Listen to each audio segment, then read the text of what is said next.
Om, all that is full. All this is full. From fullness does fullness emerge. When fullness is taken from fullness, fullness still remains. Om, peace, peace, peace.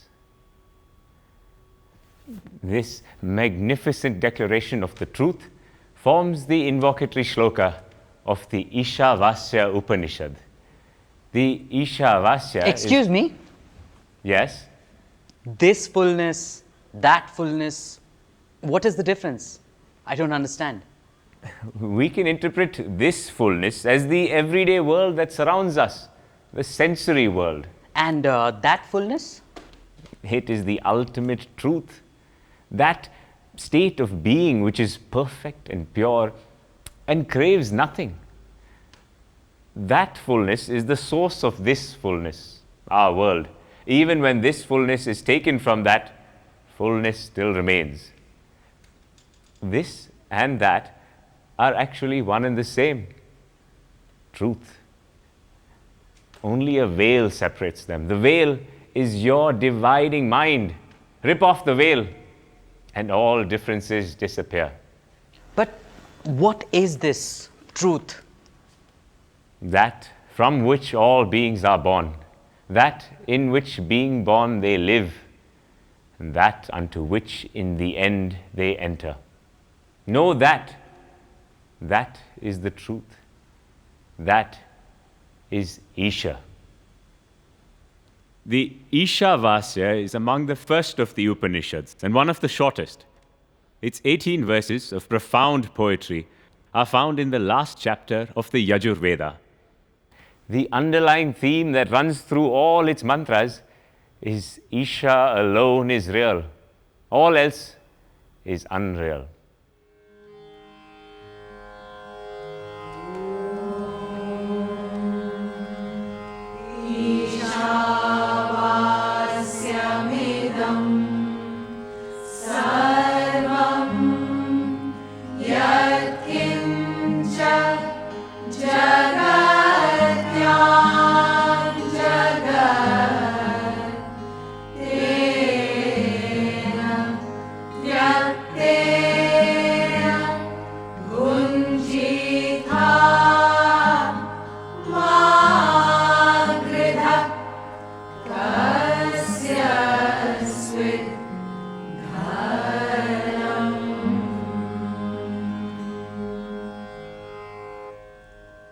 Isha is in everything.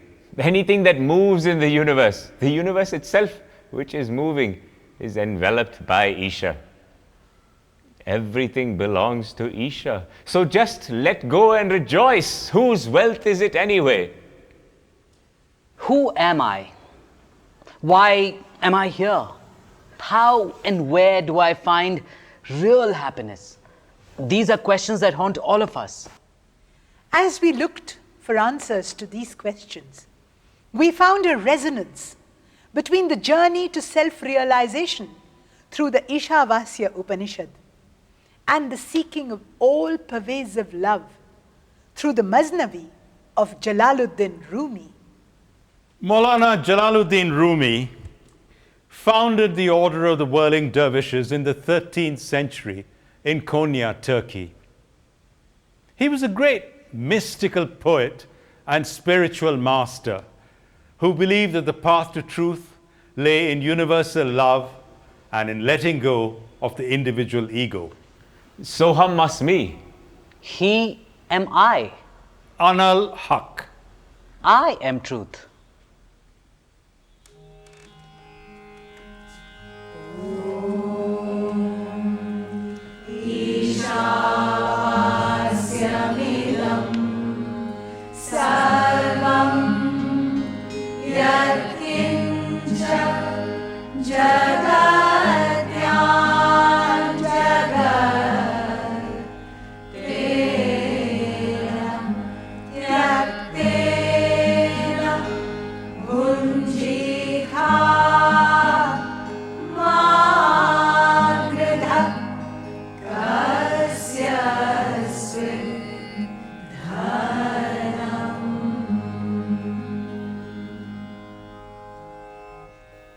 Isha is enshrined in the hearts of all.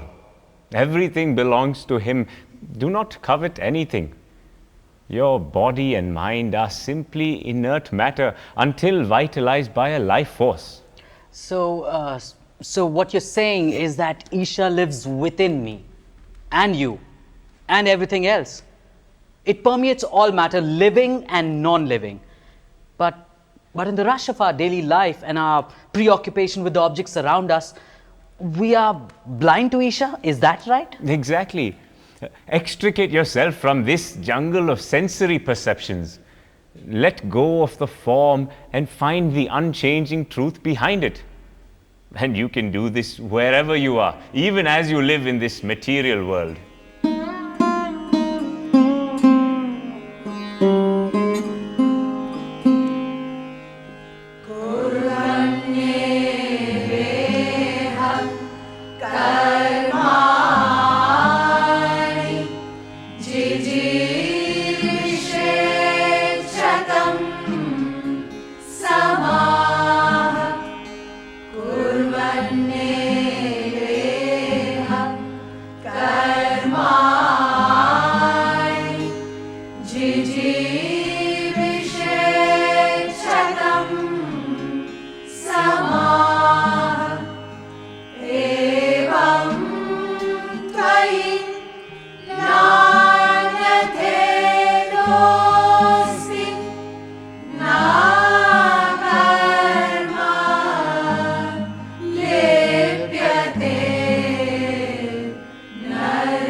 Live for 100 years. Live life to the full. Do what you have to do, and these actions will not have any effect on you, provided you understand how important it is to let go. Live life to the full? In any way? What if our actions are self-centered? No. Only dedicated work done in a spirit of detachment can elevate man to a higher state where actions don't drag him back into the cycle of birth and death.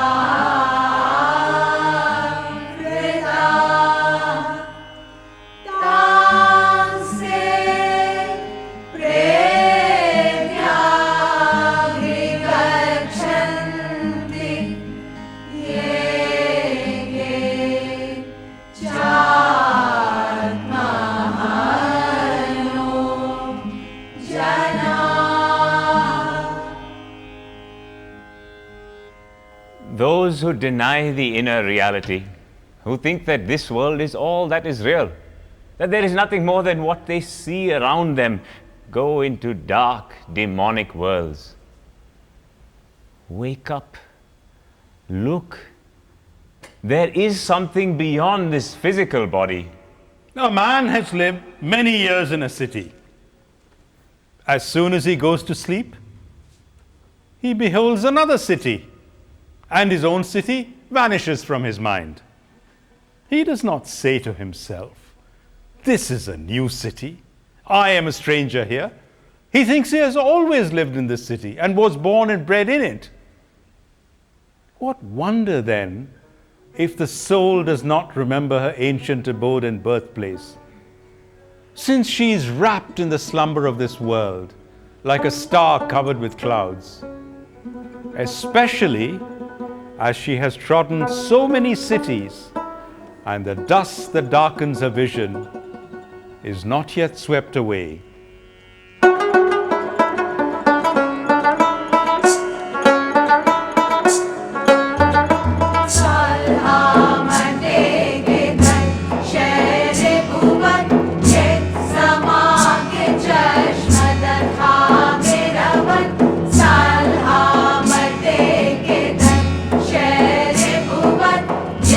Sama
What is here, yet beyond the senses and the mind?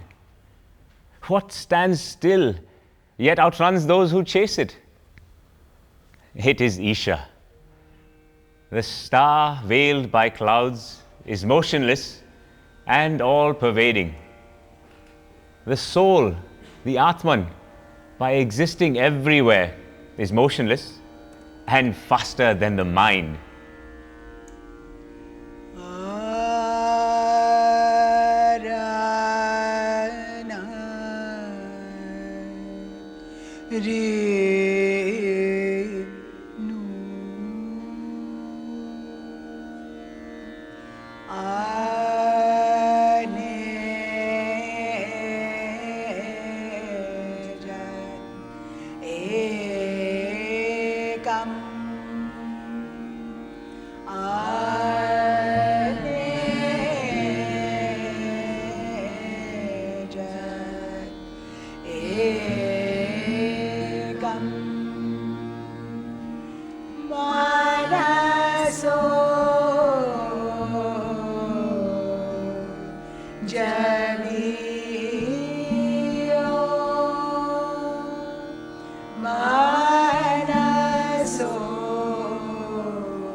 So, the Atman moves when we think that we are separate from it and we move towards it.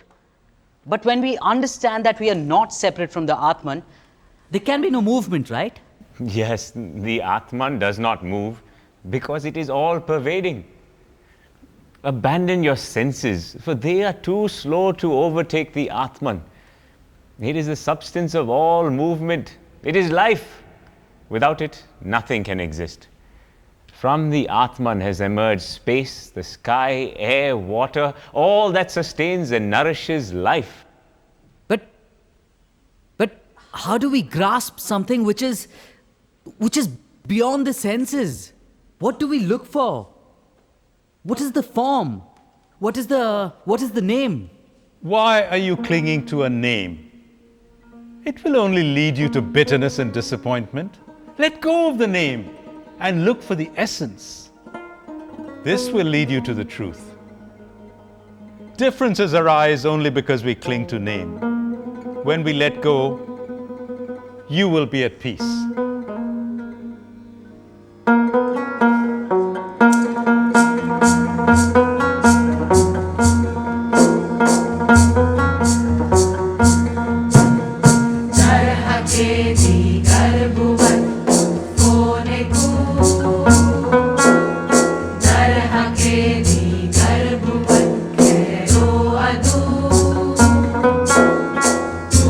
बरचस्पी बड़ी नामे दरख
tannai jati taddure tadvantike tade jati tannai jati taddure tadvantike tadantarasya sarvasya tadu sarvasyasya bhavyatah rana rana rana rana rana rana rana rana rana rana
taddure tadvantike.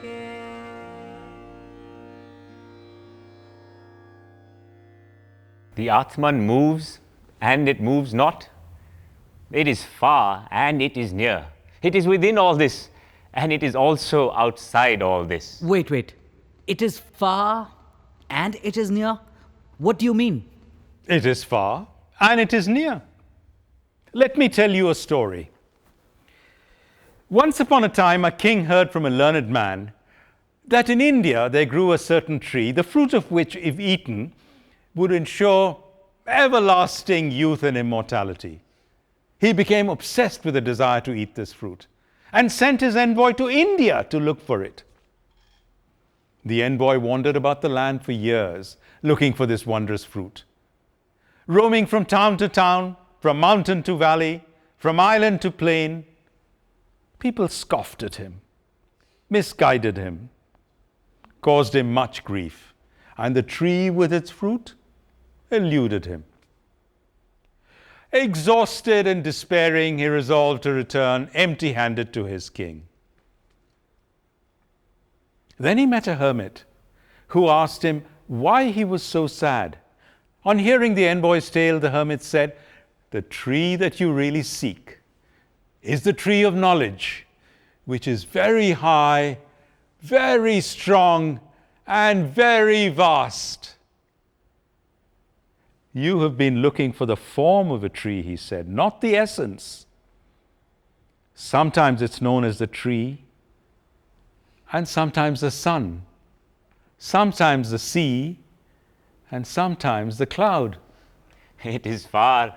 If you think the Atman, like the tree, is something to be sought, something that has a name and a form. It is near when the mind has become still and silent and experienced the all-pervasiveness of Isha. Yastu sarvani bhutani atmanyevanupashyati. Yastu sarvani bhutani atmani eva anupashyati. Yattu tu sarvani sarvani bhutani bhutani atmani atmani eva anupashyati. Yattu tu yattu tu sarvani sarvani tu sarvani sarvani bhutani bhutani sarvani sarvani bhutani bhutani atmani atmani bhutani bhutani atmani atmani eva atmani atmani eva anupashyati anupashyati eva anupashyati. Yattu tu yattu sarvani sarvani tu yattu sarvani tu sarvani sarvani tu sarvani bhutani bhutani sarvani tu sarvani bhutani sarvani bhutani bhutani sarvani sarvani bhutani atmani atmani bhutani sarvani sarvani bhutani atmani bhutani atmani atmani bhutani bhutani atmani eva atmani bhutani bhutani atmani eva atmani eva atmani atmani eva anupashyati anupashyati eva atmani atmani eva anupashyati.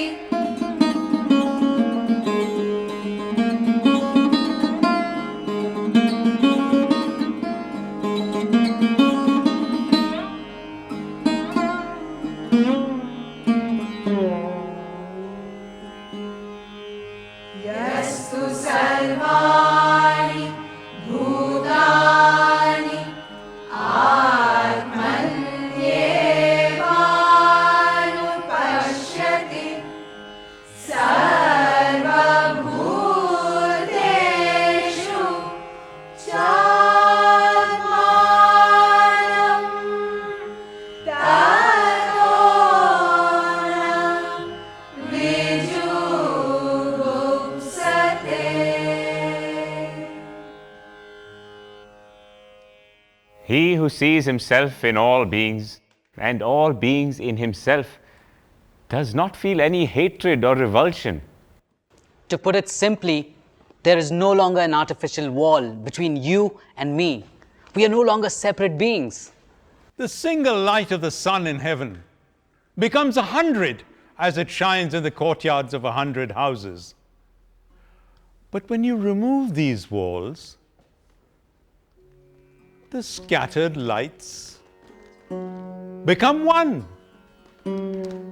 When these houses, these bodies lose their walls, the faithful are but one soul.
We share a common inner Atman.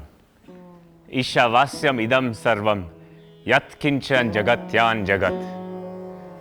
We must understand this energy that envelops and connects us all, for it is the only truth.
Those who see themselves in all creatures, and all creatures in themselves, know no grief. How can the wise man who sees the unity of all existence be deluded? So, as long as we consider ourselves separate from others, we will continue to wallow in the sorrows of birth, growth, death, and decay. But when we realize that we are but a wave, like others of the same ocean, and see its essential nature, we see clearly. We are no longer deluded.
What is this Atman, this self within us?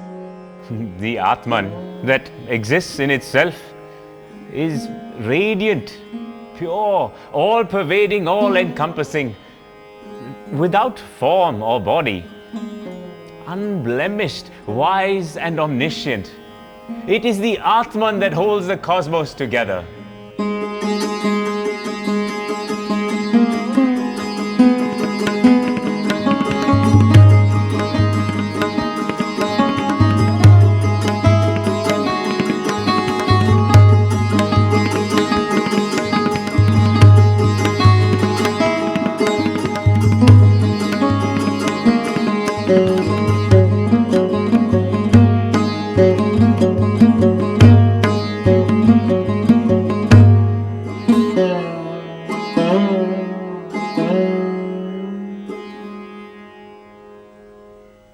Innumerable other ways to recognize him. Even though he is one, he has countless manifestations. Even though he is one, he has innumerable names. He could be a father, but he's also someone's son. He could be a tyrant to one and a benefactor to another. What you find is what you seek.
We are told by the wise that those for whom only the material world is real live in blinding darkness.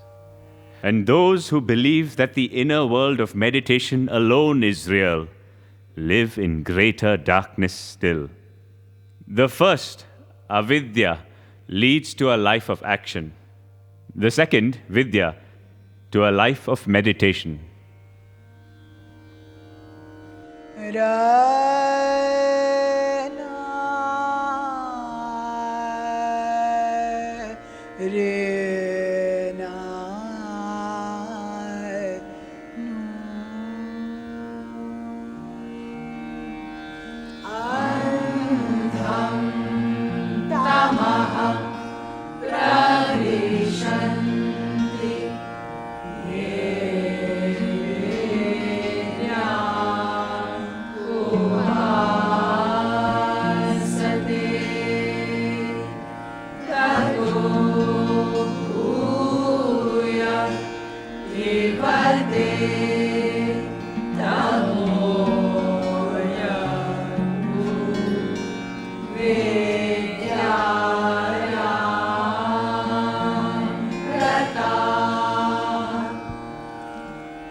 What you're saying is that avidya is the knowledge of the material world.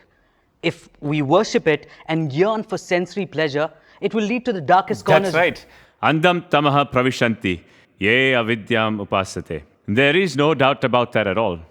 But then you're saying that knowledge and meditation, that is vidya, would lead to even greater darkness. I don't understand.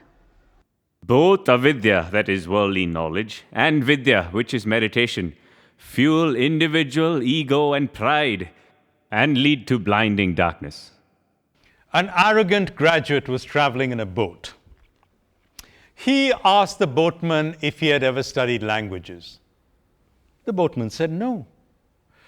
The graduate said, "Then you wasted half your life." The boatman was deeply hurt, but said nothing. Suddenly, there was a storm. "Tell me," yelled the boatman, "do you know how to swim?" "No," cried the graduate. "Well, graduate, without this knowledge, you've wasted your whole life. For your knowledge of languages is worth nothing in a sinking boat if you can't swim." What you need at this moment is concentration to help you plunge into the water without hesitation, not the knowledge of languages. He who is living cannot survive in the sea.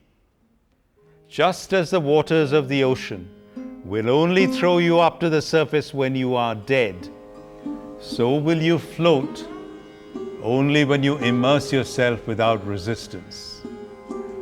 You would not have shown off your little cup of knowledge had you known the depth of the ocean.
If material knowledge, Avidya.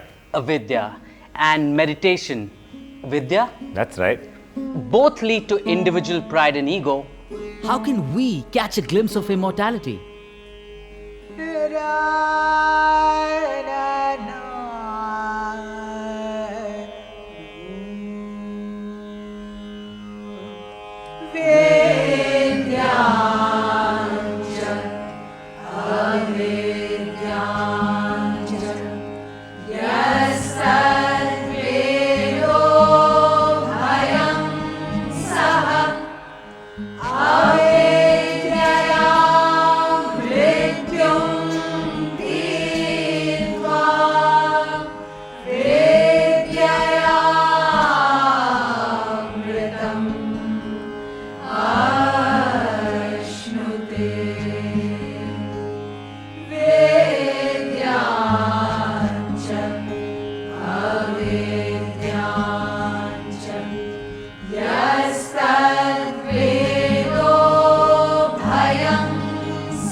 combines knowledge of the material world with meditation, follows both avidya and vidya, overcomes the fear of death through avidya, and experiences immortality through vidya. But even if we take this combined path of vidya and avidya, won't our ego still cloud our vision of the truth? Of course, unless you surrender yourself unconditionally to God, you will never glimpse that truth. There once was a harper who was known as the greatest musician of his age. His voice was so beautiful, it could bring souls back into the bodies of the dead. His skills put even the nightingale to shame. Crowds gathered to listen to him, enraptured by his extraordinary music. As time passed, the harper grew old and bent. He lost his voice and could only bray like an old donkey. He could no longer earn his keep. He said, "O God, you have given me a long life. For 70 years I have sinned, but you have never withheld your generosity from me. I can earn no more. So today I will be your guest. I will play my harp for you." He took his harp and went in search of God to a graveyard in Medina. He prayed that he could at least earn enough to pay for harp strings. He played his harp until he fell asleep, weeping. As he slept, his soul escaped from his body, freeing itself from the pain of living in this world, begging to stay in the vastness of the spirit world. In this fabulous vastness, the harper found God's mercy and benediction. God instructed his servant Umar to give the old minstrel a few hundred dinars to buy silk strings for his harp. Once he ran out of money, he was to return to the graveyard. When the harper was woken from his slumber by Umar and heard God's message, he trembled. Overcome with shame, he cried, "Oh, what a unique God!" He wept for a long time. Then he took his harp and broke it into pieces. He said, "O harp, you have raised a veil between me and God. गुफ्त है बुदा हिजाबम az ila. O harp, you robbed me on my way to God. ए मरा तू राहज़न az shahra. O harp, you have drunk my blood for 70 years. ए बखुरदा खूने मन हफ्ताद साल. O harp, you have blackened my name before the saints. ए ज़तूरु यमसिया पेशे कमाल. O generous God, have mercy on me. ए खुदाए बाताए बावफा रहम कुन बर उम्रे रफ्ते दर जफा. O God, you gave me a life that was priceless. दाधके उम्रे के हर रोजे अज़ा कस न दानद कीमते आदर जहां. But I breathed away every moment of it in my music. खर्ज कर दम उम्र खुदरा दम बदम दर्दमी दम जुमलारा दर से रोबम. I was so immersed in my music that the impermanence of life escaped me. आह कज़ यादे राहो पर्दे राख रफ्त अज़ यादम दमे I cannot get justice from anyone except the one who is closer to me than I. Dade khud az kas nayabam juzmagar zage yu azman baman nazdeek.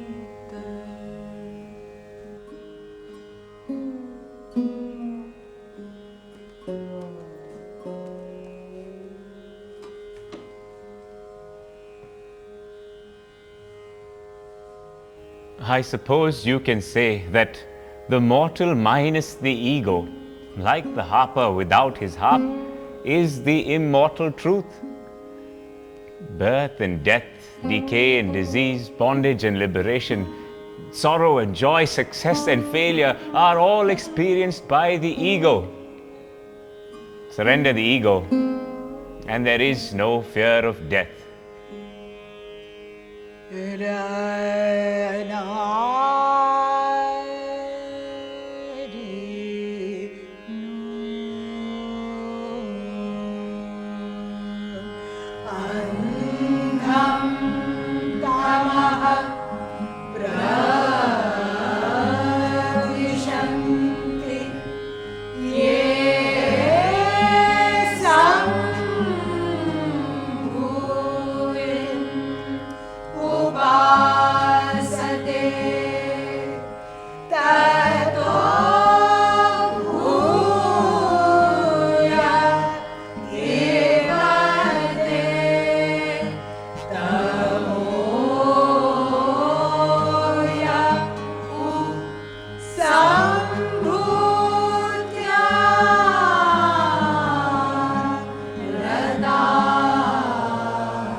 Asambhuti is the perishable manifest world or Jagat.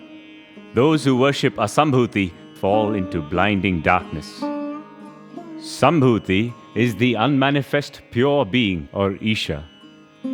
Those who devote themselves to Sambhuti enter an even greater darkness.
He who knows both Sambhuti and Asambhuti crosses death through the knowledge of the world and attains immortality through the knowledge of Isha.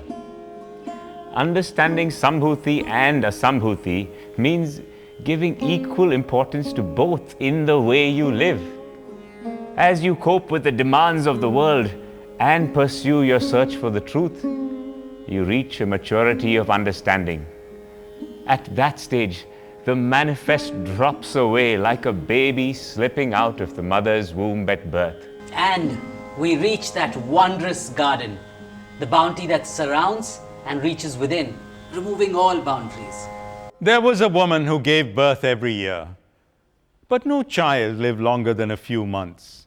Each time she cried and complained that she had all the problems and discomforts of pregnancy, and then perhaps a month or two of joy with the baby, followed by the terrible grief of death. She had lost 20 children. She went to priests and holy men, seeking an explanation. Then one night, she had a vision.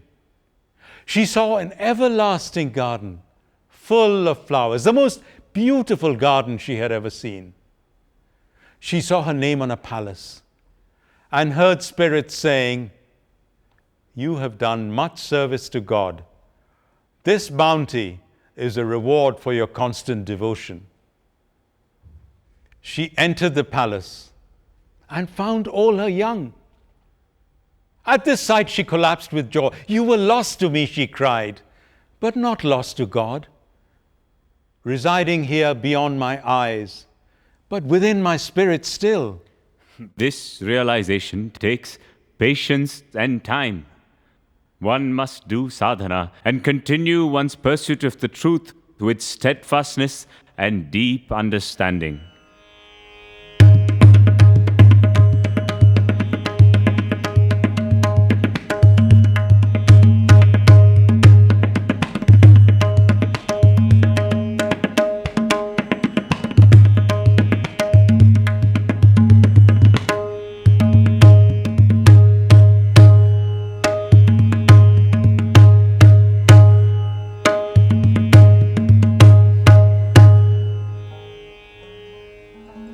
The last 4 shlokas of the Ishavasya Upanishad are the ideal prayer for the selfless seeker, chanted with emotion upon the death of the personal ego and the start of true realization.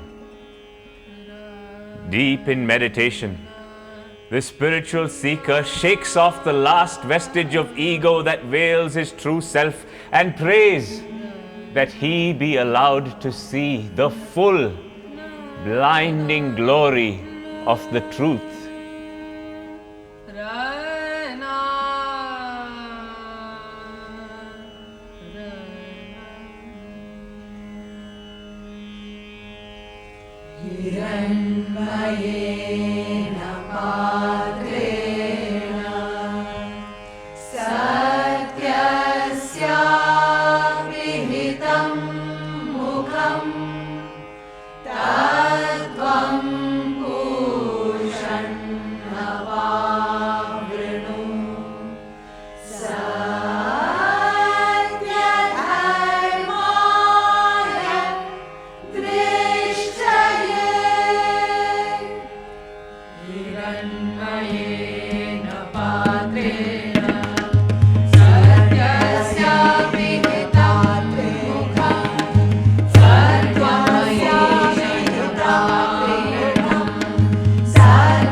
The face of truth is hidden by your golden orb, O sun.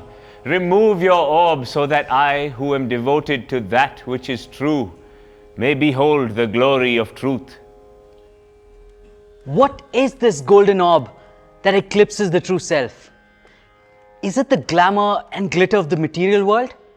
Or is it the golden color of the sun as it rises and sets? The golden orb carries with it all the attributes that color our vision. Remove these attributes, cries out the dying ego, that I may see you as the supreme being without attributes, that I may come face to face with the truth I have been searching for.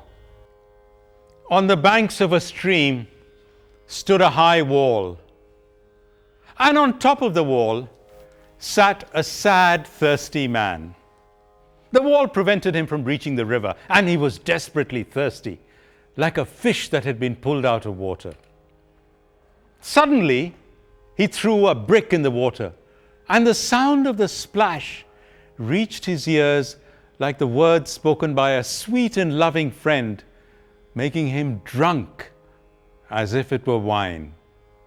So thrilled was he by the sound of water that he began tearing at the bricks in the wall.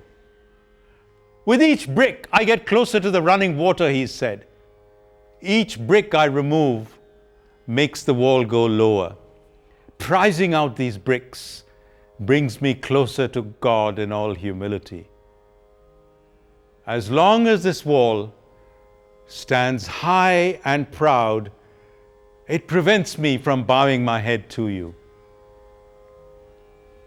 I cannot be freed from my earthly body until I bow before the water of life.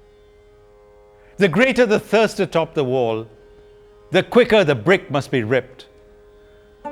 The greater the love for the sound of water, the quicker the tearing of the bonds. He who hears the rush of water is intoxicated by it, but he who only hears the splash is not touched by it.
The seeker longs to discard his worn-out body, which is like the shadow that is waiting to be chased away by the dazzling glare of the sun, and realize the truth that will be revealed.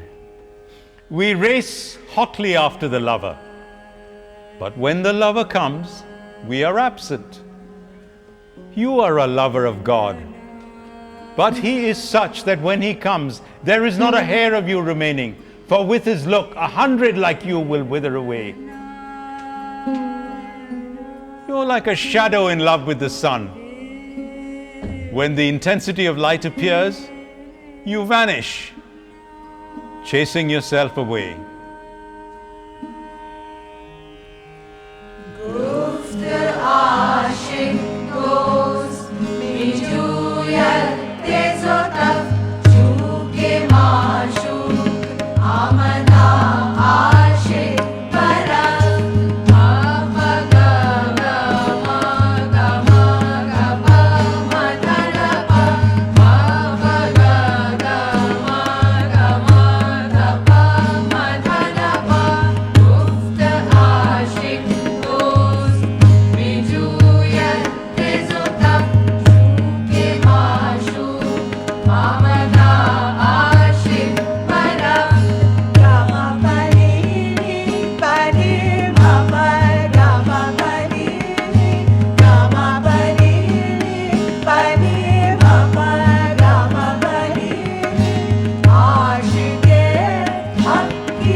flooded with the confidence and assurance of his inner nobility, the seeker commands the Supreme Being to serve him.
O Pushan, O Nourisher, O lonely traveler in the heavens, O controller of all, O Surya, son of Prajapati, disperse thy rays and gather up thy burning light. I behold thy glorious form, the Purusha within thee. He am I.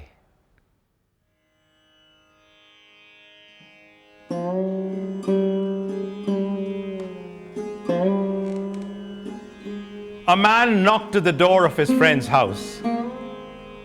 Ayake amadare yare bazad. Who are you? Asked the friend from within. Guft yarash kistiye mutamad. It is I who come to your door, said the man. Guft man guftash. Not now, go away, this isn't the time. There's no place here for the immature. Baro hangam nist, barchuni khane makame kham nist. So the wretched man went away and traveled afar for a year. Khamrajus atishe hijro frak. Ke pazad ke varihanad aznifak. His heart and mind burned by the fire of separation from his friend. Raft miskino sale dar safar dar frake dost soze das sharar bokta gasht sokta pas baz gasht baz garde khanae hum baz gasht. Eventually the man returned and knocked again at the door of his friend's house with deep respect and humility. Hal khazad bardar basad tarso adab tana bajad बेअदब लफ्ज़े ज़लब. Who's there at my door? Asked the friend. Bang zed yarash ke bardar kist aan. It is none other than you, O beloved, said the man. गुफ्त बरदर हम तुई ए दिलिस्तान. His friend replied, then come inside my house, for here I can tell there is little or no room for two. Guft aknu chumani emal dara nist gal jaye do man ra darye sara.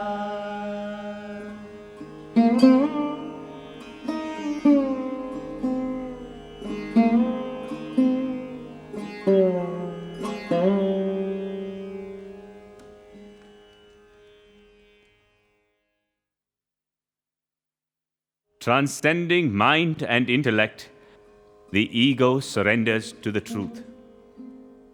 The individual, in meditation, meets truth in silence and becomes truth.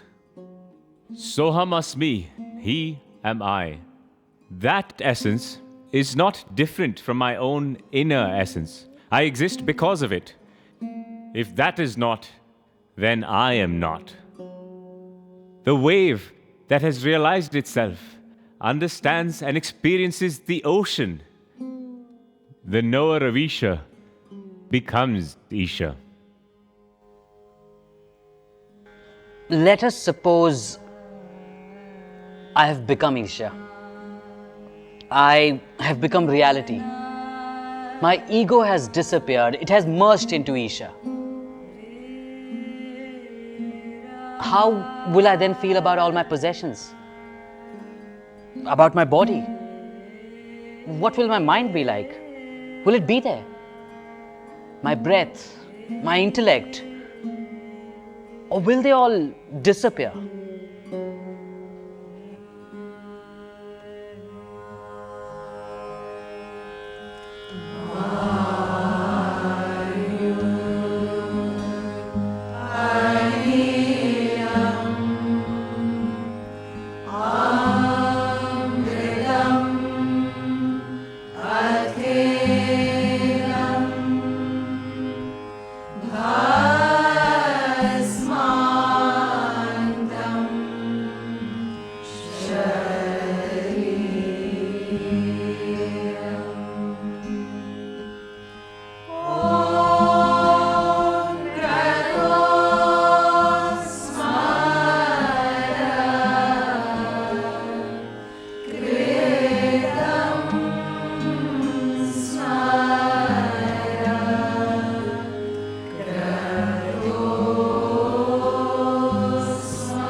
Let my life breath, my prana, merge into the all-pervading air. Now let this body be burnt to ashes.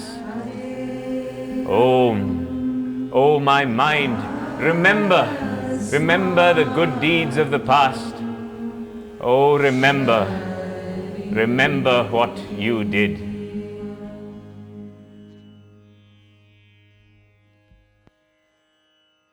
What you're saying is that if I were to realize the truth, I could face death as happily as I would life. Death would no longer be a tragic culmination, but a joyous beginning of an immortal existence. In the white heat of meditation, all I would remember is the unforgettable experience of the Absolute. Carry my coffin when I die, and do not doubt that along with it goes the pain of living in this world. Do not cry for me. Tears are the devil's work. When you see my hearse, do not lament. for union and meeting with the Lord are mine at the moment.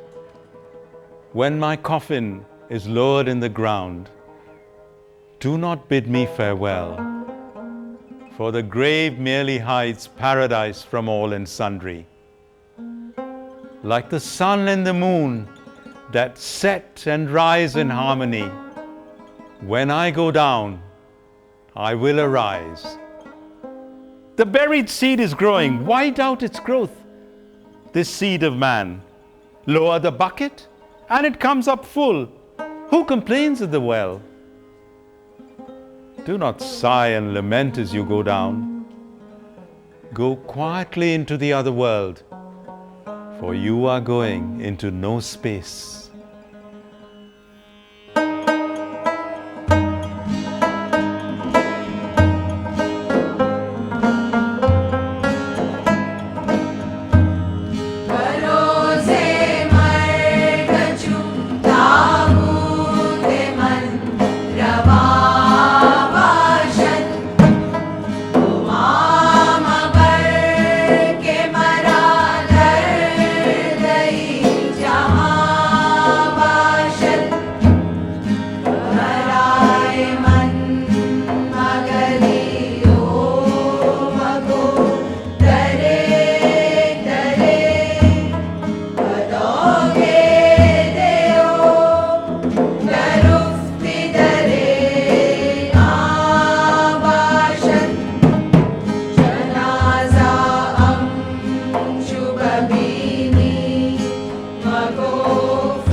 The moon appears at dawn, gazing upon me. Then, like a falcon taking a bird in flight, it takes me instead and flies away. Looking up, I could see myself no more. My body gently eased into the moon. The ocean started foaming, and each piece of foam carried a story, and then washed into that ocean. I am a poor servant of Shams of Tabriz. I have neither the strength to see the moon nor the ocean.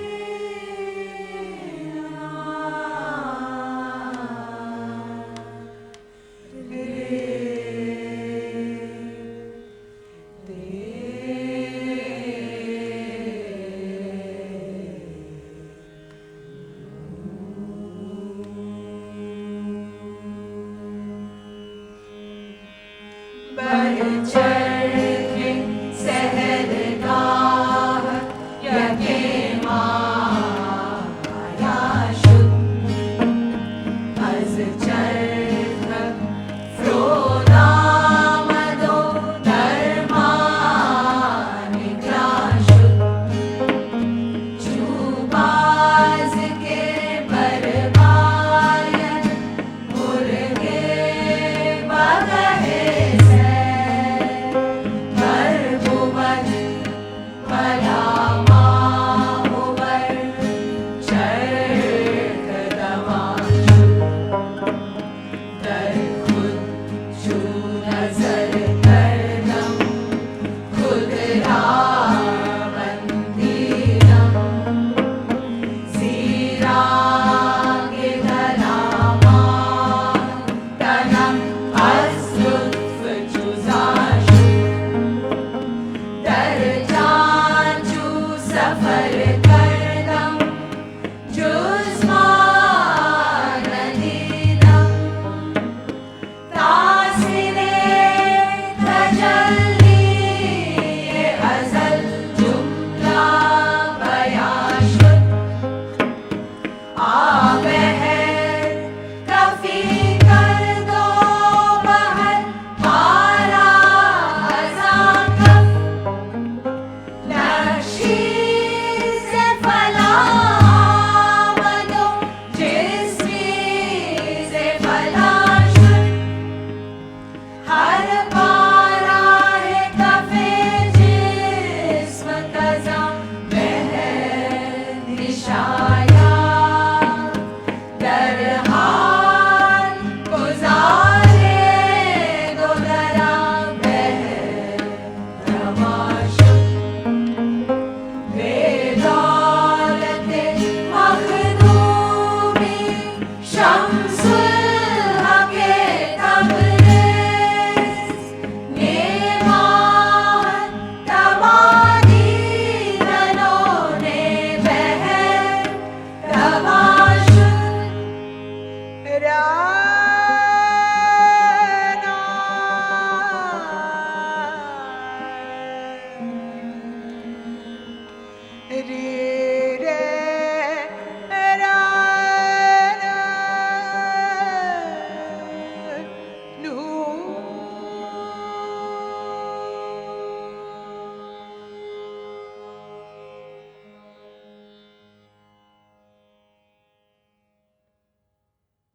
Just as the ocean can foam and churn and absorb all within its waters, Agni of fire can burn and equalize everything to dust.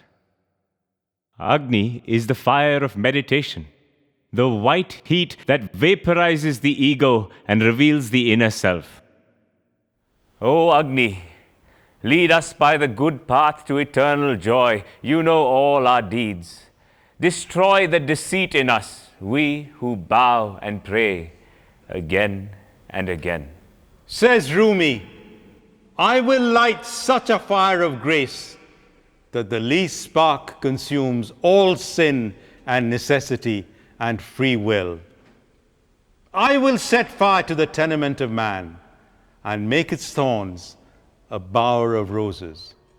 But where was this fire before it emerged as a spark? Within the firewood, concealed like the spirit within our hearts. One realized Atman can light 1,000,000 Atmans, and yet, being the fullness, can never be reduced itself. Fire slips from the unmanifest to the manifest and back again, waiting for the flint to rub the dry firewood. O fire, I give myself to thee, no more am I the mind.